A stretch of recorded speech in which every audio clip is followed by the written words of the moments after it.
You've been sold a lie. Passive property investing sounds like sipping cocktails while the rent rolls in as you sit on the beach, chilling out. But the reality is, most investors are running a second full-time job without even knowing it. And in the next few minutes, I'm going to show you how to find out exactly how passive your property portfolio really is, and the simple changes that you can use to free you from the day-to-day grind of it all. The way to know if something is passive is to look at each element of the business or the process and create job roles for each element. Now, if there are any elements that you as an investor still deal with, it is not passive. And I learned this the hard way. A few years ago, I decided to handle a renovation project myself. And I thought, how hard can this be? I'll get on the tools. Surely it's not that difficult. I'll save some money in the process, keep control, and we can get it done nice and quickly. And that was a terrible decision. What I should have done was just use my team. And what should have been straightforward turned into a complete nightmare. I ended up working 2 back-to-back days that were 20 hours long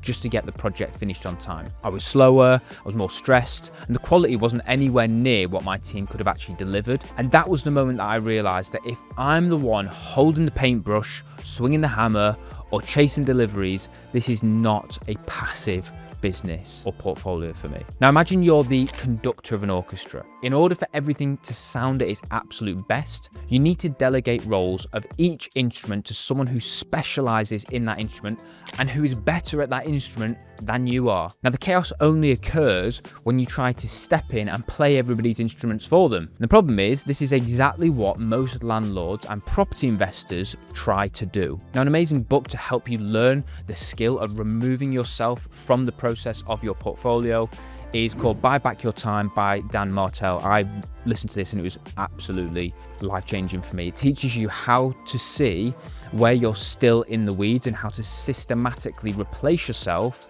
with the right people and processes. So how can we practically do this as property investors? Step one is we need to identify the instruments. Identify the instruments that make up the orchestra and make up that great sound that a property portfolio can. Or in other words, break down each element of the property investing process. I've written down just a quick starting point to give you a bit of an overview. So I look at it as these different things. You've got deal sourcing, you've got the conveyancing, you've got the finance, you've got the renovation projects, you've got the lettings and the management, and you also have your compliance. Now, you might have more elements or want to go into a bit more detail on each one. For example, you could say planning permission, okay, and you might need an architect for that. Or you might want to refine the deal sourcing process and say that you have marketing for deal sourcing and sales and viewings. You might want to get into a bit more detail, but at the moment we're going to keep it fairly broad just for the concept. And the key is to see every moving part of your business. Now, step two,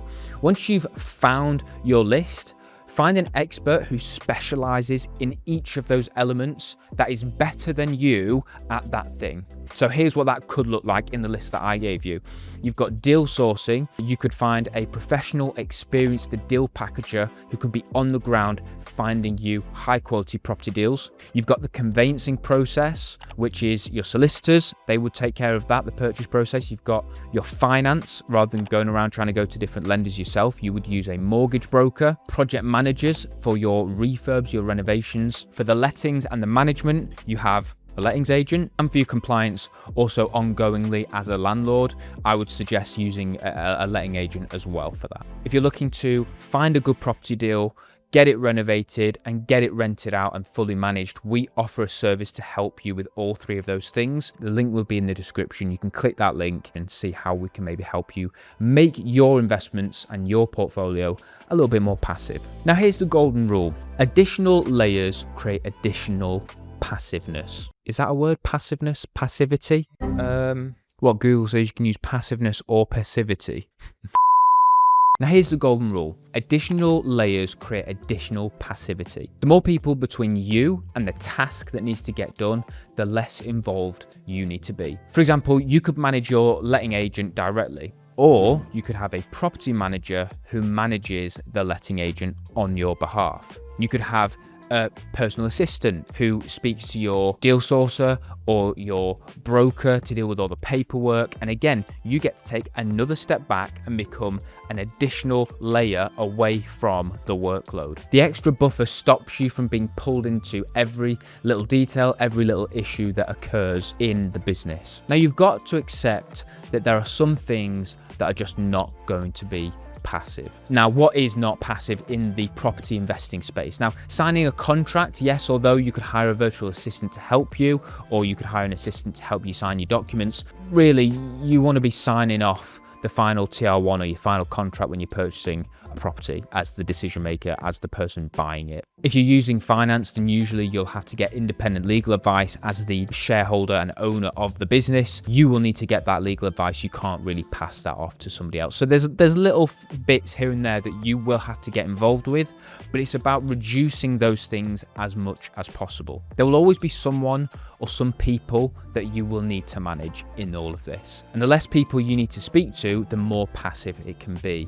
But true zero involvement, I just don't believe that exists. And this is exactly what we do at the Property Network. We help you by acting as your property project manager and your property sourcer all in one place. We free up your time while making sure that you get the best results possible. And if you want help by getting some free checklists, a free deal calculator, a few tools and resources that can help you on your property investing journey, you can just click the link in the description, get access to that completely free of charge. Now, passive property investing isn't impossible, but it's a lot less common than a lot of property gurus will make it sound. And the moment you stop playing every instrument and start conducting your orchestra, your investments will run so much smoother and your time will continually get given back to you more and more. So what's the next step? If you want to get started in property or start finding your next property deal, then you need to work out what the best types of properties are to buy. And I've created a video especially for you just here. Click that video, watch it, and figure out what your next investment could look like.